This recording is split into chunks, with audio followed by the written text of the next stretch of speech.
Hello दोस्तों, नमस्ते। Pedagogy की मेरी हैंड रिटन नोट सीरीज़ में आप सभी का स्वागत है। आज हम पढ़ते हैं इंटेलिजेंस चैप्टर बुद्धि। तो बुद्धि क्या होती है, सबसे पहले देखते हैं। मानव की समस्त मानसिक क्रियाओं और योग्यताओं के योग को ही बुद्धि कहते हैं। बुद्धि व्यक्ति को भले एवं बुरे, सत्य असत्य, अनैतिक आदि कार्यों में अंतर करने की योग्यता प्रदान करती है। तो बुद्धि की परिभाषा बहुत सारे वैज्ञानिकों ने अलग अलग दी। सबसे पहले बोरिंग जी ने बोला कि बुद्धि परीक्षण जो मापता है वही बुद्धि है। तो एमपीटेट में बहुत सारे साइंटिस्ट के नाम दे देगा और आपको उसमें से ऑब्जेक्टिव में से चूज़ करना रहेगा कि किसने क्या बोला। तो ये सबसे पहले देख लीजिए, बहुत इंपॉर्टेंट है। बोरिंग, बुद्धि परीक्षण जो मापता है वही बुद्धि है। तो ऐसे इसको मतलब याद कर सकते हैं कि परीक्षण मापना बहुत ही बोरिंग का काम होता है, तो बोरिंग नहीं दिया। फिर इसके बाद गाल्टन, बुद्धि पहचानने तथा सीखने की शक्ति है। गाल्टन ने कहा कि जो बुद्धि होती है वह पहचानने तथा सीखने की शक्ति है। फिर रेबर्न, बुद्धि वह शक्ति है जो समस्याओं का समाधान करने और उद्देश्यों को प्राप्त करने की क्षमता देती है। इसके बाद टर्मन ने बोला बुद्धि अमूर्त विचारों के बारे में सोचने की योग्यता है। तो टर्मन का कोट याद रखिएगा क्योंकि ये पूछा जाता है, बहुत बार पेपर में पूछा गया है। आप पीवाईक्यू उठा के देखेंगे तो। इसके बाद वुडवर्थ, बुद्धि कार्य करने की विधि है।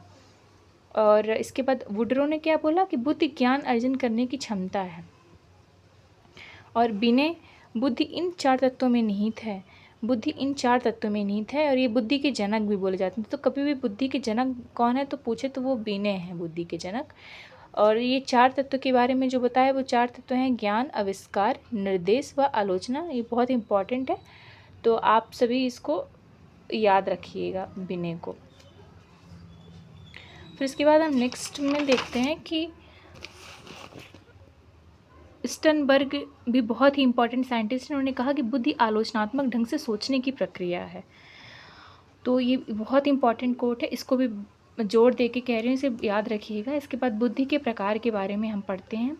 तो थॉर्नडाइक व गैरेट ने बुद्धि के प्रकार दिए, जैसे कि मूर्त बुद्धि, कामक बुद्धि, यांत्रिक बुद्धि और गत्यात्मक बुद्धि।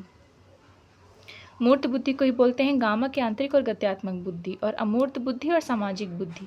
तो बुद्धि के प्रकार कौन कौन से हैं? मूर्त, गामक, यांत्रिक, गत्यात्मक, अमूर्त बुद्धि और सामाजिक बुद्धि। और किसने दिया? थॉर्नडाइक व गैरेट ने दिया बुद्धि के प्रकार। कितने प्रकार के हैं? 1, 2, 3। पहला मूर्त, गामक, यांत्रिक या गत्यात्मक, दूसरा अमूर्त और तीसरा सामाजिक बुद्धि।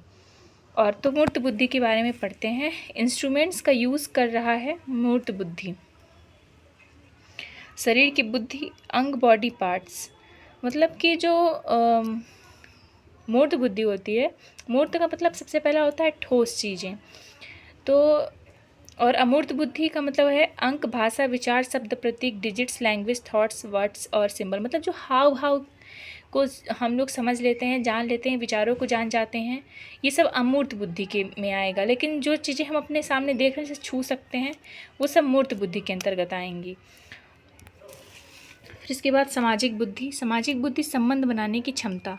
फिर बुद्धि के सिद्धांत के बारे में देख लेते हैं, किसने कौन से सिद्धांत दिए, जो कि पेपर में पूछा जाता है और इसे आप जरूर याद रखिएगा। बुद्धि का एक कारक सिद्धांत बिने ने दिया था, द्विकारक सिद्धांत स्पीयरमैन ने, त्रिकारक सिद्धांत स्पीयरमैन ने, बहुकारक सिद्धांत थॉर्नडाइक ने दिया था, समूह कारक सिद्धांत थर्स्टन ने दिया था, प्रतिदर्श का सिद्धांत थॉमसन ने दिया था, पदानुक्रम बुद्धि का सिद्धांत सिरिल बर्ट व बर्नर ने दिया था, त्रितंत्र का सिद्धांत स्टर्नबर्ग ने दिया था, त्रिआयामी बुद्धि का सिद्धांत गिलफोर्ड ने दिया था, तरल व ठोस बुद्धि का सिद्धांत कैटल ने दिया था। बहुत इंपॉर्टेंट है ये। बहुबुद्धि का सिद्धांत गार्डनर ने दिया था और आश्चर्यजनक बुद्धि का सिद्धांत ब्लूम ने दिया था। इसमें से हमेशा एक क्वेश्चन बनता है, तो आप इन सभी को पढ़ लीजिए, जिसे याद कर लीजिएगा। फिर इसके बाद बुद्धि का एक कारक सिद्धांत जो कि बिने ने दिया था, इसके बारे में हम समझते हैं। जो बिने जी थे वो फ्रांस के निवासी व बुद्धि के जनक। बिने के द्वारा प्रतिपादित सिद्धांत है बुद्धि का एक कारक सिद्धांत। और जॉनसन ने इस सिद्धांत को निरंकुशवादी सिद्धांत कहा। इस सिद्धांत के अनुसार बुद्धि एक अविभाज्य इकाई है जिसके द्वारा मानसिक क्रिया नियंत्रित होती है। इस सिद्धांत के अनुसार यदि किसी व्यक्ति की बुद्धि तीव्र हो तो वो सभी कार्य कर सकता है। ऐसा बिने जी का कहना था, जिन्होंने एक कारक सिद्धांत दिया कि अगर किसी व्यक्ति की बुद्धि तीव्र हो तो वो सभी कार्य कर सकता है। ये बिने का सिद्धांत था।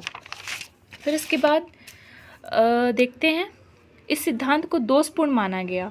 जो व्यक्ति विज्ञान में निपुण हो ये आवश्यक नहीं है कि विज्ञान में निपुण हो ये आवश्यक नहीं है कि